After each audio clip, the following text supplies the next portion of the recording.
How to take a screenshot with Snip and Sketch in Windows 10. Here's another Freedom Lab cheat sheet video. Quick and simple step-by-step instructions for online business tech. In this video, I'll show you how to take a screenshot with Snip and Sketch. It seems that this app is a newer and prettier version of the snipping tool with maybe a couple of new features, but nothing major added to it. To pull it up, go to the magnifying glass on the taskbar and start typing Snip. When Snip and Sketch appears, click Open. Snip and Sketch opens to a blank screen.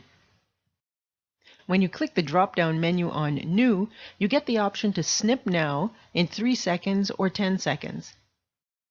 The default is now, so you don't have to choose it every time you just want to take a shot now. When you click New, Snip and Sketch shows you the last screen you were on. If that's what you want to save, choose the snip shape from the menu at the top.